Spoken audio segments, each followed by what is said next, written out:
Good morning once again. So we're on to our second session, retrofitting the built environment, which obviously follows on quite neatly from decarbonising the built environment. And I'd have to say I didn't know a great deal about the subject when it came to construction and how policy can affect those decisions, but I'm now feel like I'm a bit of an expert on the subject. But I'm looking forward to hearing more about how we can retrofit the built environment. So I'm going to introduce you to your moderator today, which is David Pierpoint, CEO of the Retrofit Academy. We're one speaker missing at the moment, who we hope will join us very shortly, which is Mahesh Ramajan, President and CEO of the Global Network for Zero and CEO of Rubex Network. Thank you. Brian Ferry, Chief Executive, Federation of Master Builders. Berry. We got Berry. Sorry? Berry. Berry. Okay.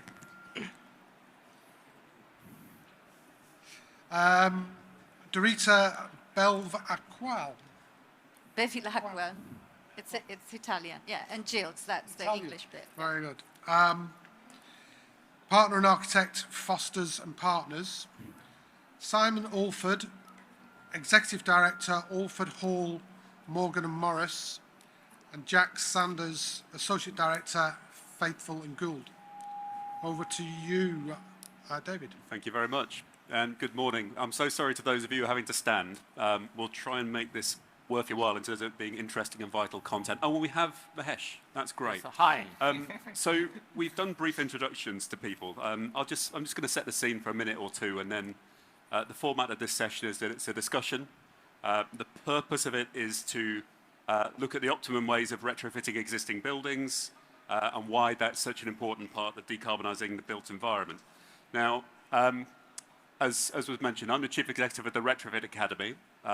I've been in this world of retrofit and specifically skills and knowledge in retrofit for just over a decade now. And it's incredible, I mean, being somewhere like this with so many of you in such influential roles, being interested in the subject, because as Brian and I know from speaking to many empty rooms over the first half of that period, it wasn't always dust, but it is, we are seemingly at a tipping point with it. And God knows it needs to be. How many homes are there in the country? Anyone know? Hand up, someone brave. How many homes are there in this country? I couldn't hear that, but I think you might have said 24 million. I still can't hear that. This doesn't work. Sorry, we'll have to do it another way. There's somewhere between 27 and 29 million. No one can ever give me an authoritative number. It's somewhere between that number. And the vast majority of those homes need to be retrofitted, some very urgently, almost all of them by 2050. And that's not to mention the non-domestic building stock, of which there are many more millions with many more and more complex challenges. And that, of course, is just this country. Globally, both the challenge and the opportunity is absolutely huge. Retrofit is what this government often describes as a problem. It puts it up there with the NHS and other things that it doesn't quite know how to solve at the minute. And it's doing some really good things, finally. Where you go, government. But it is a wicked problem. And without solving it, cracking net zero remains a pipe dream. So in this session, we're going to consider 5 things. Firstly, what retrofit is and why it's important. Secondly, where are we now and how concerned should we be about our lack of progress to date. Thirdly, why has there been so little progress and what the barriers are. Fourthly, what the solutions and the case studies are that we'd like you to learn from. And finally, really, what the big opportunities and practical steps that we want you to go away and start doing. So we'd like to, rather than just have an interesting chat, we'd like to influence what you go away and do. So I'm sure that will be a fascinating session. Now, I'm going to ask a series of questions. I'll be putting those questions to some specific speakers, but I'll keep an eye out for anyone else who wants to come in. Just raise your hand, please, and I'll come to you. When it's your turn to speak first, if you could just say a little bit about yourself, the role, and why you are expert in this subject matter, that would also be appreciated. So, Mahesh, I'm sure the train's caught you out a little bit. Thanks Yeah. for struggling on. We're going to start with you, and a very basic question to start with. What is retrofit? Yeah, good morning, everyone. My name is Mahesh Ramanujam, President and CEO of the Global Network for Zero. For 15 years, I've been working on the decarbonizing built environment. Most recently as the President and CEO of US Green Building Council, running the LEED program for more than 280 countries and territories. It's great to be here to discuss about this important topic. And retrofit to me is a process that you go through with a building to change its structure, sustainability attributes, the performance, to make it better, stronger, and more sustainable and healthier.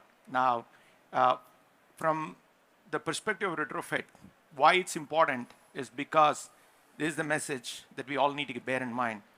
A building that has been demolished and reconstructed with a brand new building, even if it is a brand new green building, it would take about 80 years for us to reverse the impact of the demolition of that building. So this is why retrofit is super important. And hence, transforming the existing built environment is more important than ever. That's fantastic. Doretta, coming to you, could we just give a very clear definition of what retrofit is and perhaps what it isn't? What it isn't, okay. Well, retrofitting, as the word says, is fitting something that wasn't there to begin with in a building that generally helps it perform better. Technology has moved along very fast, so the systems that are now available on the market are much better than those before. So retrofitting, meaning also replacing the systems that were in place to begin with new ones. I mean, retrofitting the built environment, it's extremely important now more than ever, because we have done and we're doing great steps in decarbonizing the grid, but when it comes to existing building stock, we're not doing very much. We're not doing very much because there are lots of dots that need joining and we haven't started joining yet. So when you talk about built environment in general, you've got commercial, residential, and then city scale, and they all need a different approach. Commercial properties need to be more flexible, rethought of as perhaps residential hotels or whatever, or all of them together in the one use. Residential, how to tackle that? Residentials belong to their occupants. They sometimes don't have the means to refurbish their home. So there is a target that they should meet, but they cannot without any aid or without looking at perhaps, for authorities to start looking at more of a larger scale to enable them to do something. So there is a lot of work that needs doing and a lot of dialogues that need to be had. Okay, well, that leads on to our next. Thank you very much. Sorry, that leads on to our next question. I'm going to come to Jack first on this one. Is in the size of the challenge has been laid out there. Now, where are we now? Just if we could perhaps put that in the context of your specialist area in around non-domestic property in the UK. Absolutely, yes. So I'm Jack Saunders. I am an associate director at Faith & Called, specialising in retrofits and decarbonisation of the public sector. And I think where we are with that at the moment, we've made a huge amount of progress. Maybe better. Okay, thank you. Is that working better now? There we go. So I think we are making progress. We are making steps forward. I think there's definitely a lot of sort of optimism in the industry. I think we've got a long way to go. We've got real challenges, I think, around the heat decarbonisation. I think that's the biggest one that we're missing. We've heard about some of the decarbonisation of the grid that's happening at the moment, which is fantastic, and I think we're on a really good trajectory there. But how we decarbonise heat within buildings, whether it's domestic or commercial, I think is going to be a huge, huge challenge, particularly when you look at the national grid as a whole. I think the capacity within the grid to allow for decarbonisation of heating is really not there. So there's a long, long way to go in that space. But I think we are getting more and more momentum. We're getting, the industry is kind of getting behind it. We're getting more data. We're understanding that data better. We're able to apply that to more and more buildings, and we're able to use that to really kind of push this forward. So I think it is building momentum. The supply chains are getting stronger. We are moving in the right direction, but I think there's also a long way to go. Okay, fantastic. And Brian, you're as Chief Executive of the Federation of Master Builders, many of your members are focused on the domestic market. So considering UK housing, where would you say we are now in terms of retrofit? Well, thanks, David. And it's really great to see so many of you here. Sorry, this morning. Can I use that? Okay, is that better? Great. I was just going to say it's great to see so many of you here this morning. So in terms of small builders, I represent the Federation of Master Builders. It's a trade body for small building companies all across the UK. These are the builders doing the home extensions, new bathrooms, new kitchens, a fantastic market there for small builders if the conditions were right.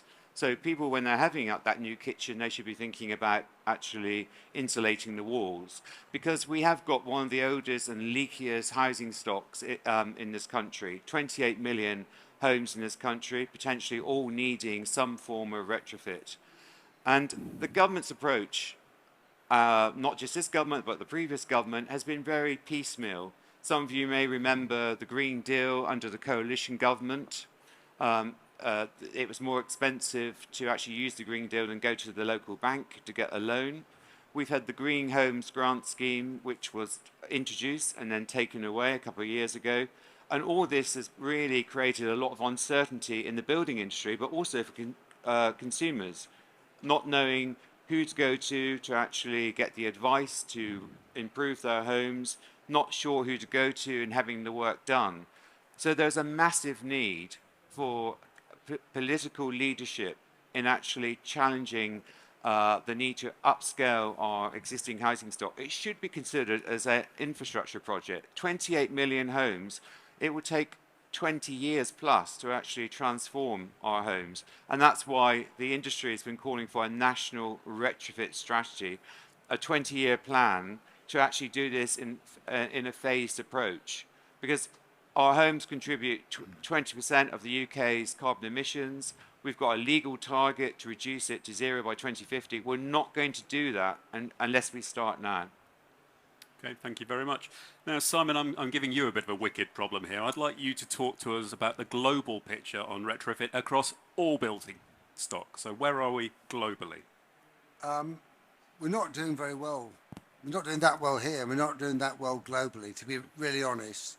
And part of the problem is lots of people are making declarations, and you're absolutely right what you just said, and you're absolutely right that the industry together has been calling for a national domestic retrofit strategy, but there aren't that many strategies about, and there isn't that much knowledge about. And if you go to America, it might be interesting at the edges, but it's pretty rough in the middle. If you go to Africa, they're building mega cities at vast speed over the next 70 years. And I don't think yet they're able to learn from the mistakes we've made, because we haven't learned from the mistakes we've made. So there is a lot wrong. And the reason there's a lot wrong is it's very, very dynamic. 10 years ago, we didn't talk very much about embodied carbon. We talked about operational energy. Now the grid's going green, the whole logic is being reversed. So we're less worried, although it's still important, about operational energy, and we can see a lot more carbon in how we build. If the grid goes completely green, you might say some of the over-designed, over-retrofitted buildings we're doing will actually be putting too much carbon into the embodied operation. So that's dynamic. If it's dynamic and it's global, it's pretty difficult to get a grip on. I've been to the last two COPs. There's lots of announcements. There's lots of governments standing up and saying the end is nigh. But actually, we're now in the phase where people have got to get on and do it. And to do it, we need to share information better. So nationally, we need to share information better. It is quite possible that some of the builders doing certain retrofit strategies that in 10 years' time we might be retrofitting because we've decided they didn't actually work that well and they created difficult internal climates. So we've got to create a quicker feedback loop. We haven't got a carbon database, so what we all say we're going to do and what we actually do, we're not doing, so we need better post-occupancy feedback.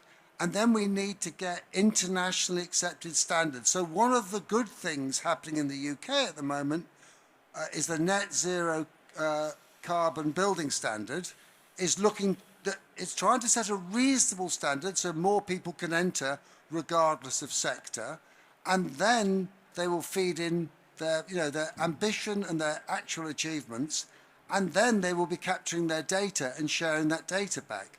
So it's kind of data and numbers, not emotion and declaration, that's going to do it.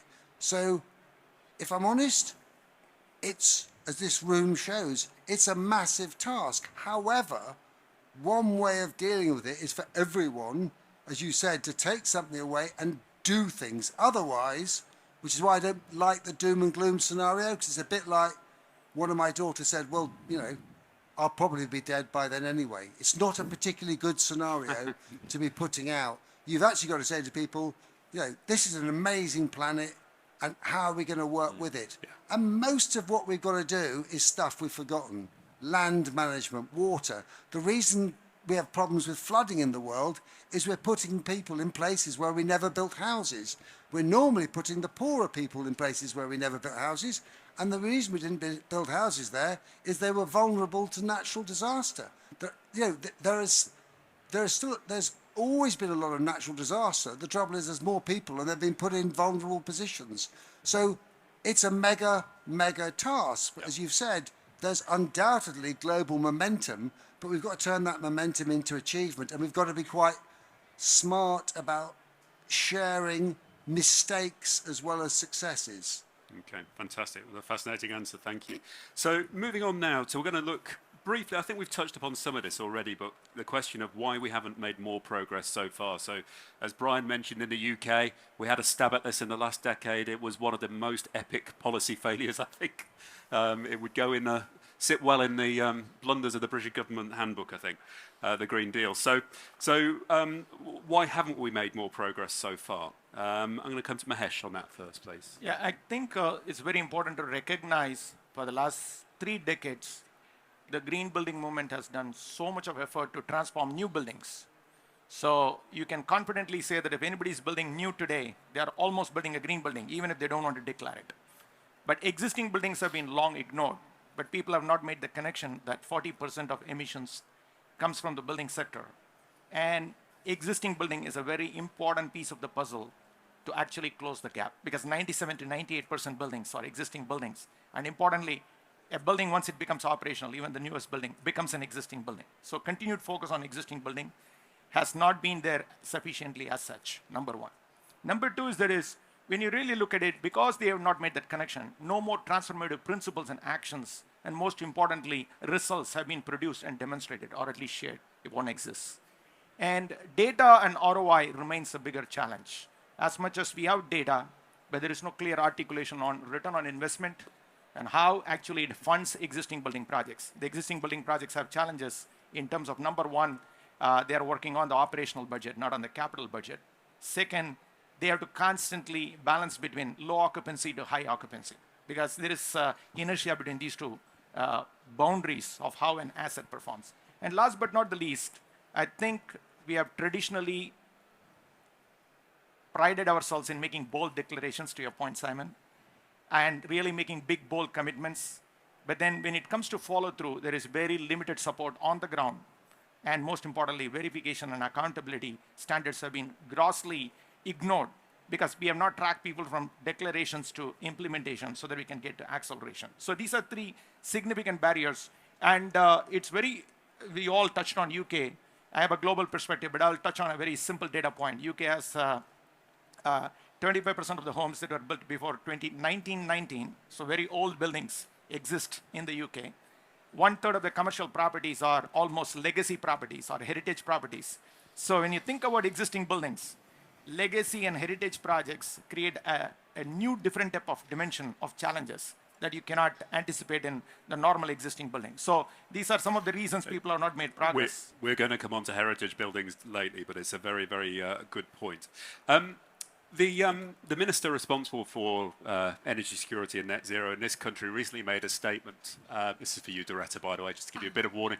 Recently made a statement that over the course of this government since 2010, the number of homes that had reached EPC Band C had gone from something like 17% to 40%, and was very happy about this. Is that a measure that we should celebrate and feel positive about? Does that tell us that we are actually getting on with retrofit, perhaps without even realizing we're doing it? I mean, it is true, but I mean, there are a lot more homes than the 40%. It's about 70 or 80% of homes are in band C, I think, currently. So the stock that we need to look at to retrofit is much bigger. But to answer a bit the previous question as well, I think it needs to be really a joint effort. Like authorities need to put something in place that allows private finance to be deployed and individuals to see the benefits of investing into retrofitting their homes. I am a firm believer that there are win-win situations. Retrofitting is a great business opportunity, and if we don't see it like that, it will never happen. So there are case studies already, and hopefully there'll be more, where the investors get a benefit, the occupant gets a benefit, the environment gets a benefit. But it only comes together if it is, when the different bodies or the different sectors start talking to one another. Public governments with finance, with architects, with the actual general public. Okay. So there's more of that that needs to happen. Thank you very much. Now, turning to Brian and Jack, we sort of touched upon a couple of barriers there around demand, collaboration, and so on and so on. What do you think the primary barriers to making more progress with retrofit are? Jack first. Sorry?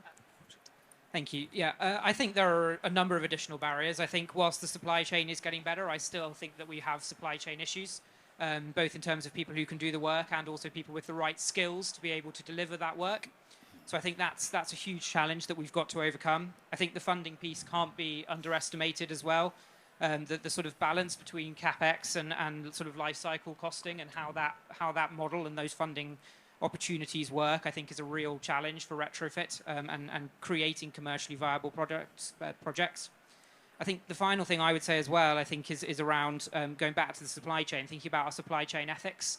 We're relying on a lot of different products, for example, PV panels, lithium batteries, they rely on cobalt, they rely on lithium, a lot of which is mined in Africa and South America, where the sort of welfare standards in that mining aren't very good, and fundamentally they're also finite resources. So, it might be renewable energy, but actually they're not, renewable products always in terms of how we're getting there. So I think there's a huge challenge there in terms of how we continue to innovate to make sure that the renewable options that we're bringing forward are ones that are genuinely renewable. And Brian? Well, you made a very good point about coming together, because that's essentially what is needed, I think. We need the political ambition, set the framework, the long-term policy, but we need to make sure consumers have the information that they need. And at the moment, EPCs, there's a case actually for improving the quality of information. And as part of the national retrofit strategy, we were arguing that for each home should have its own passport, the information about the energy rating of your home, but also the measures you could have done to your home to improve it over a period of time. So consumers need better information. Within the building industry, there needs to be a big step up in terms of upskilling, but there needs to be that demand. And at the moment, many small building companies are not moving into that sector because they're very busy doing traditional work. And that's a mistake, really, in the medium long term, because we need to get more builders doing the retrofit work, but we need to create that demand. And to create that market, we need to introduce some financial incentives. In the heat and building strategy that the government introduced, for the owner-occupied market, it was very limited in terms of ripping out the gas boiler and putting in a heat pump. Very little is said about the fabric of the building. And as we've heard earlier, most of the homes that need to be treated are built before 1919.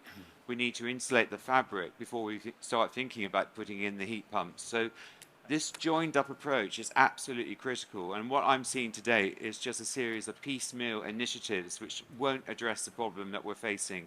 And that's the challenge. I think for the general election coming up, all the main political parties should be agreeing a long-term plan to actually tackle the 28 million homes.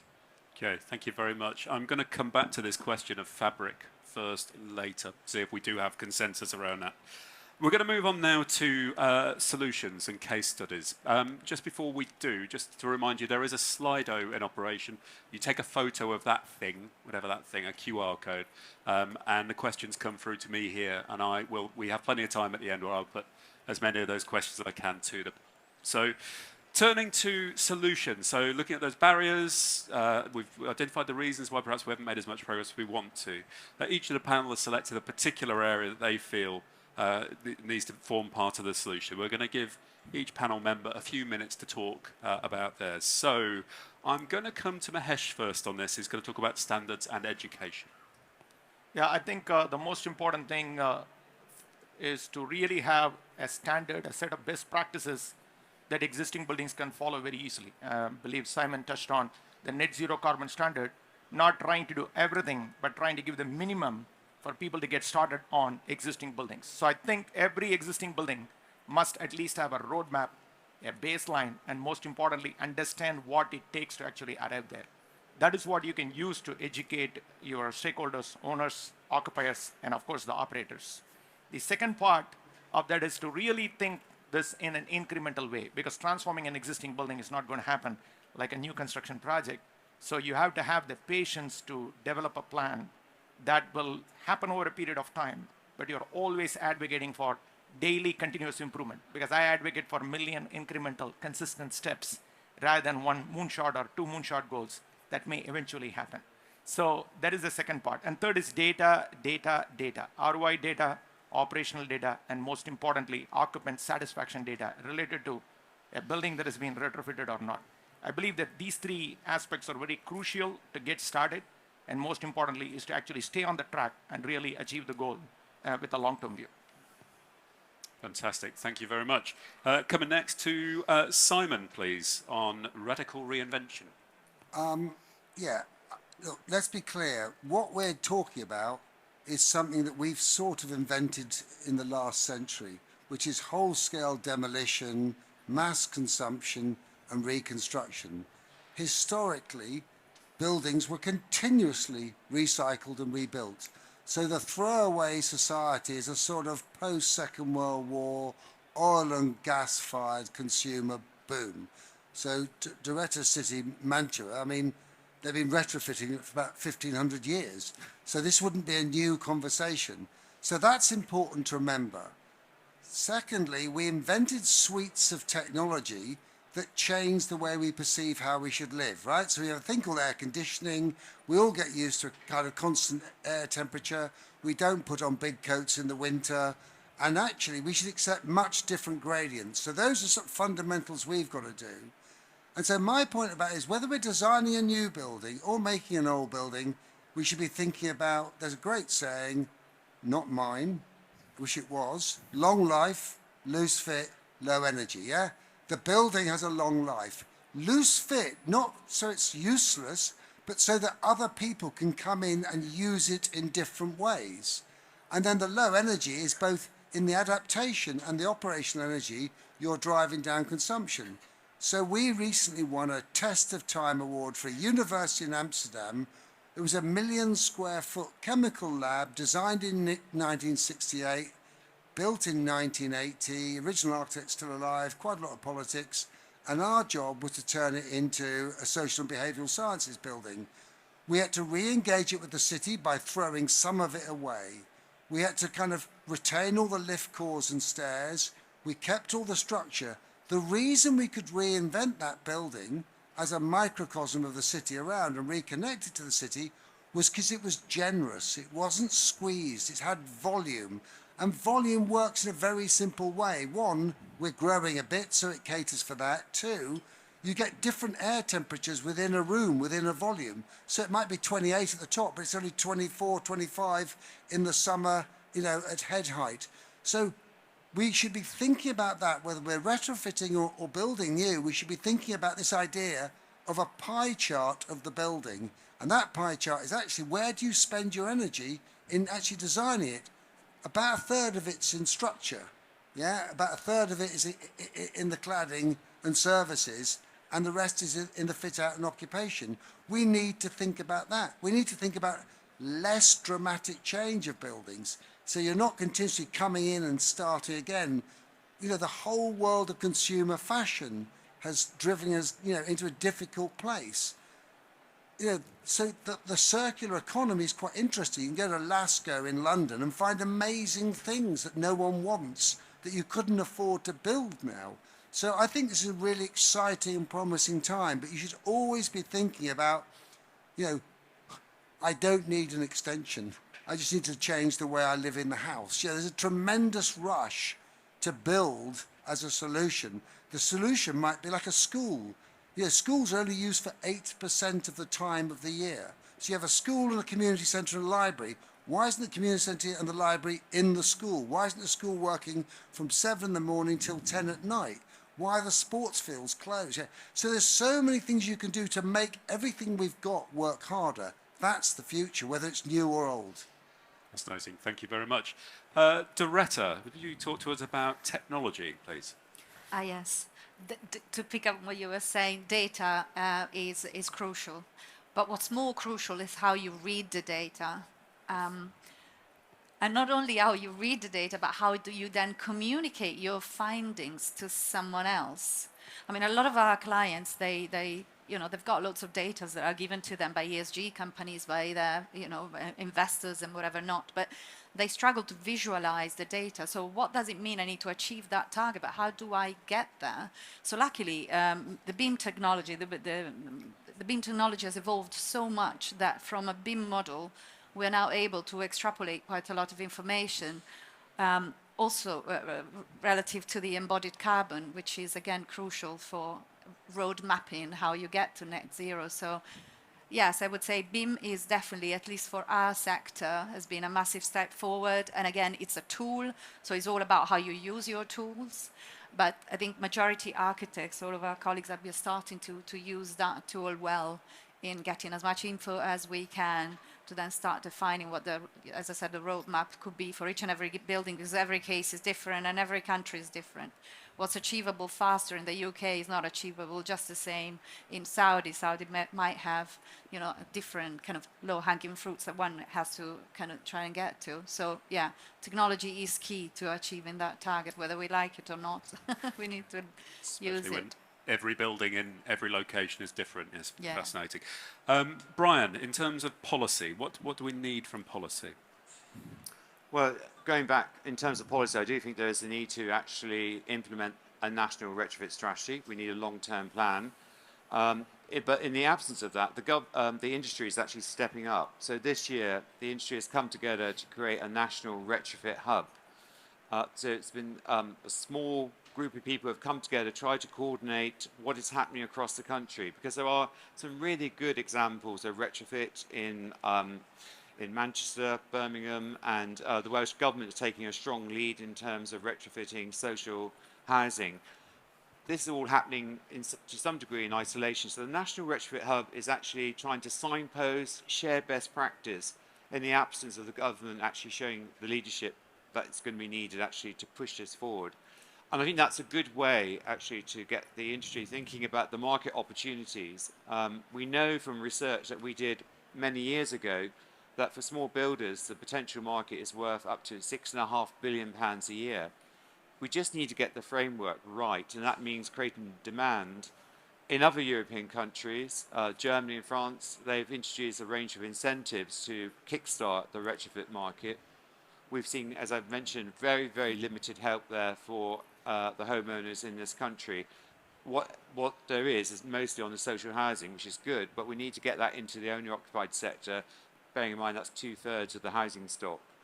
So there's a lot to be done. Industry is stepping up. The one thing that does worry me is about the skill shortage. In the building industry at the moment, we are struggling to recruit the bricklayers and the carpenters, all the people that should be part of the retrofit market. 800,000 people will be leaving the industry over the next 10 to 15 years. So we've got to make sure that we've got people coming into our industry, that they share that vision, that actually retrofitting is about making the world a better place. It is about changing the way where people live and work. And as you were saying earlier about actually making better use of the buildings that we have, we always have done that. Master builders, they were the ones who built most of the properties up until the 20th century.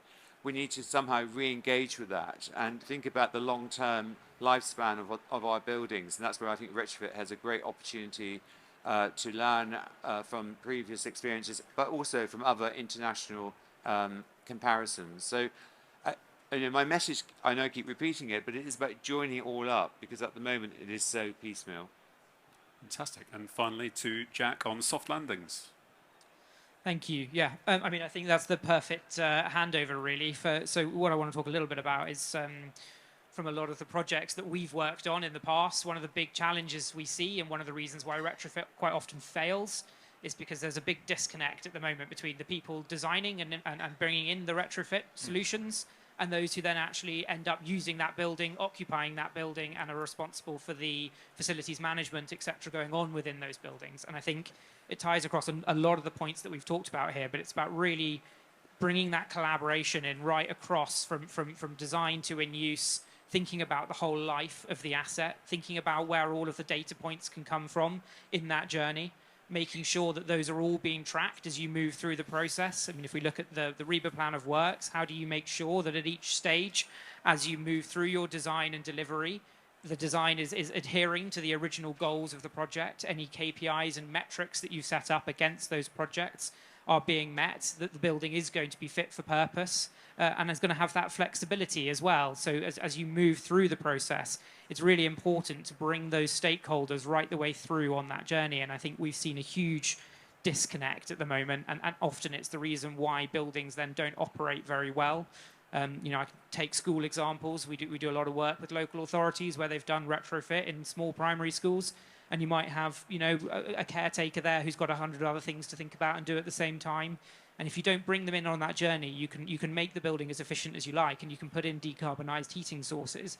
But if they don't know how to use it and they just turn the heating on and open the windows because it's too hot and too cold, then we're really kind of shooting ourselves in the foot. So I think government soft landings is the sort of, I suppose, public sector term for it, but really it's about bringing that connection and collaboration right the way through the design process, and using that to kind of set the right targets, identify the right metrics, make sure we're thinking about that end user, also thinking about how that actually kind of then follows on. So if you sell that building, do you have all of the information in a good format so as the person who takes over from you understands how that building works, understands how to operate it, and we don't end up sort of in a situation where the building is performing badly just because it's changed hands in the future. So I think there's a huge opportunity with that kind of approach to really bring that collaboration through and make sure that what we're doing has got longevity and is going to be successful in the long term. Okay, thank you very much. So I'm going to do a snap poll here. First question, I'd like a show of hands, please. Who currently is engaged in retrofitting buildings? Oh, good number. Wow. That's a really pleasing number. That's great. Fantastic. Where have you all been? And for those, and then the second show of hands, who expects to be involved in retrofitting buildings in their job in the next 2 years? We're about the same, I'd say. All right, so we're going to need to convert some of the other people. So what we're looking for in this final section with the panel is to frame the opportunity for those people who haven't put their hand up yet. Why should they get involved? What are the practical things we want them to go away and do and be part of that solution? So we'll go in order of your seat. Mahesh, please. Yeah, I think it's very important to recognize, particularly after COVID, climate change is the single largest existential threat of our lifetime. And retrofitting existing buildings is not only an opportunity and challenge that we need to overcome, but it is very essential to bring the vulnerable up to the level that we all live and really give them an opportunity to have a better quality of life and well-being. Now, if we can't do that, then I think we're not doing well by our current and future generations. And the second important thing we have to recall and remember here is that without the retrofitting sector acting up on time, there is no way we can get to net zero. So we can build the world's greenest buildings for the next 20 years, but we still will not be able to bridge the gap that we need to account for meeting the Paris Climate Agreement. So that's the primary reason we need to stay focused on this net zero journey for existing buildings. Okay, fantastic. Simon. I think it's a different attitude to how you do things. So when B-Sky B were winning all the races with the help of athleticism and drugs, they talked about tiny gains.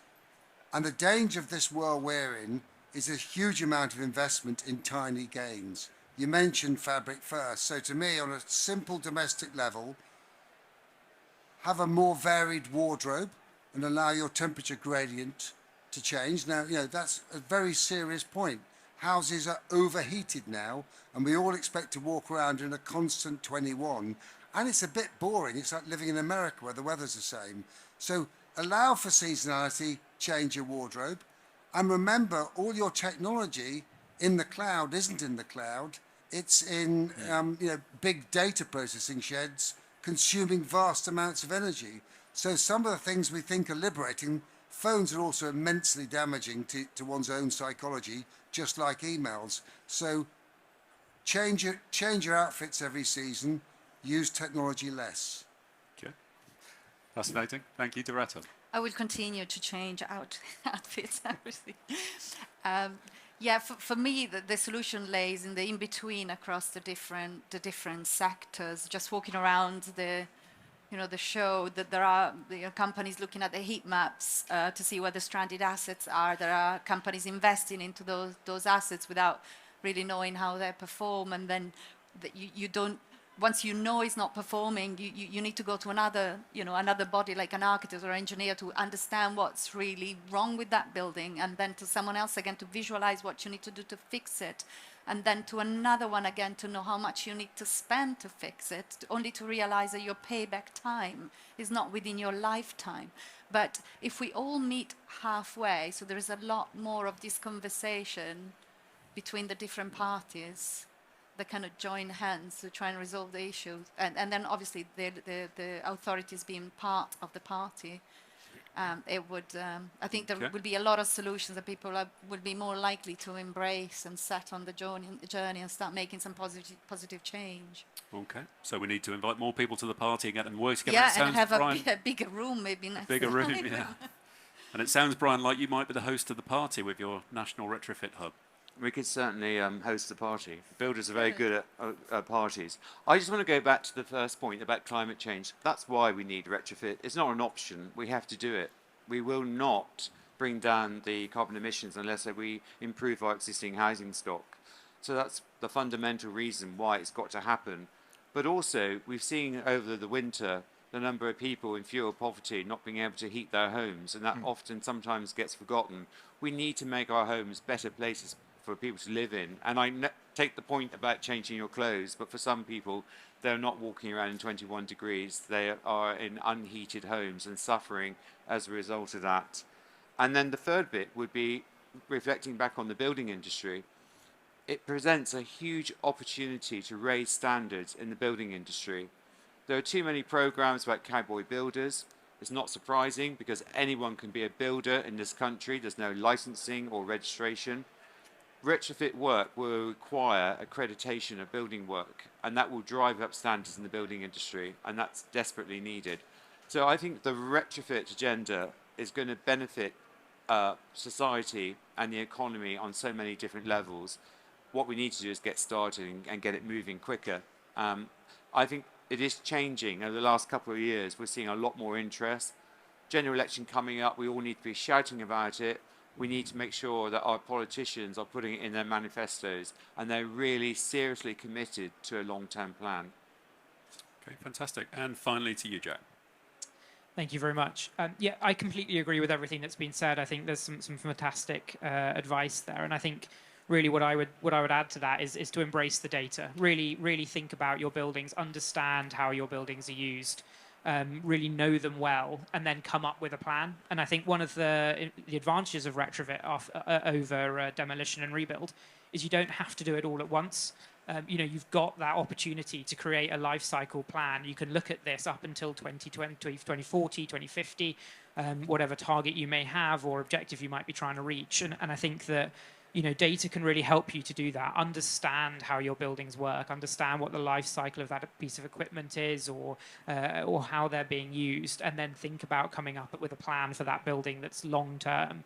You don't need to do it all tomorrow, and you can kind of prioritize. You can look at aligning your financial planning to your retrofit plan, and you've got the benefit of time to a certain extent with retrofit. Obviously, that being said, climate crisis, etc. We need to get on with it. So don't wait. But equally, you can be strategic about this in a way that demolition and rebuild doesn't give you the opportunity to. Fantastic. It's it's good to be able to say after the pain of the last decade that British standards were introduced in this country in 2019, which forces us to do many of the things that we've just talked about, quite rightly. It forces us to create those retrofit plans. It forces us to involve design professionals and, in fact, to do design on retrofit, which is pretty important. It forces us to ventilate properly when we make buildings airtight. So we've taken a huge step in the right direction there. So some great advice there from our panel. We're going to come on now to your questions. I'm paraphrasing a few of them in one go here. There's a lot around technology. I'd like to answer this question in two parts. So the first time I want the speakers I'll come to, I want to think about domestic property. The second will be around non-domestic property. Okay. So in terms of domestic property, do we have a common suite of technologies that should be common to most retrofitting most homes? So are those technologies well understood, well proven, and can we share what they are? Doretta, I'll come to you on that, please. Oops. Well, you mean for existing property, how to monitor the performance of... No, sorry, I obviously haven't put the question very well. So no, in terms of retrofitting technology into property, so the measures that we're going to install, are there a common set of measures that most retrofits you would now expect to feature as we go about retrofitting those homes? Yes, there are, but I think the utilities companies, they're already quite a lot on it, and they are themselves trying to retrofit into existing properties ways of monitoring energy use, which is helping a lot. Elderly people, for example, because they, whether they like it or not, they get this tech installed and helps reducing their bill. So all they need to understand is their bill gets reduced and they're happy. And meanwhile, the properties achieve certain standards of performance. The same applies to social housing, for example, which is a large part of the building stock. So those are being monitored. Yes, technologies are available and they are being used currently, which is great. But then again, going back to your point, unless you start insulating the envelope, yes, you can optimize the energy use, but it gets to a point where to really jump to the next level, you need to do some and don't we more need radical... to know? We need to know this, the information, because homeowners need to know that information. Going back to the building passport for each home, Yes. we need all this collated so it's easily understood and people know what is best in terms of improving their homes, in addition to the fabric first, which we talked about. Fantastic, thank you very much. In terms of non-domestic property, Jack, I'll come to you on this. Could you comment specifically on the role that things like hydrogen and carbon capture and sort of those sorts of approaches to decarbonising might play in those sorts of properties? Yeah, absolutely. I mean, I think hydrogen is a big question. It's one that we're still wrestling with as a country. We don't have a good hydrogen policy yet. We don't really know where that's going, but I think there's definitely opportunity for hydrogen to play a role, particularly in kind of more industrial contexts.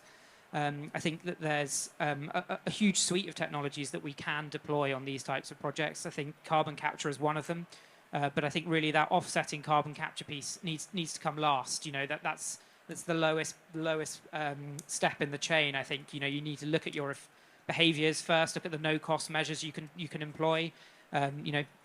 Wearing the right clothes, not opening the window and having the heating on, etc. Then looking at the interventions you're going to be making. So whether you can improve the fabric performance of that building, make it more thermally efficient, decarbonise the heating source, increase your electrical efficiency with things like lighting, lots of standard technologies that we have deployed. And then I think you end up in that offsetting and carbon capture space from a kind of commercial building typically. I think industrially, it's not completely my area, but industrially I think it's slightly different. We've got certain industrial processes, creating concrete, etc., which, where you're going to get CO2 as a byproduct of those industrial processes. And I think that's where carbon capture, again, has a really important role to play, making sure that the products that we do need, and obviously we can do what we can to minimize the use of concrete, replace timber, in the case of steel, etc. But I think carbon capture's definitely got a place to play, but it should really be a last resort in the case of most retrofit, and you should be looking to get your building as efficient as you can before you start worrying about offsetting and carbon capture. Okay, thank you very much. Mahesh, we've talked a bit about energy performance certificates. Love them or loathe them. I'm sure other countries have different methodologies. I'm not an expert in that area, but the criticism of EPCs and those sorts of approaches, how big of a problem is that in reality? Are these things that we should be basing decisions upon, or are they almost incidental to making the right decisions? I think there are so many best practices around the world that could be replicated all around the world. That's one of the profound things I've noticed looking at global projects. The strategy is replicable. Most of the standards out there almost provide those strategies. That how are you going to implement it at the right price, at the right cost, within your timeline? And that's where the real challenge comes. So the technology itself, particularly when you talk about this, like energy efficiency related actions that you take, be it related to your daylighting design that Jack touched on, or be it related to your reducing the dependency on fossil fuels, or for that matter, really improving your indoor air quality or changing the building insulation or the building orientation related to the facade things. These technologies have over and these so I don't think that there is a lot of variation there.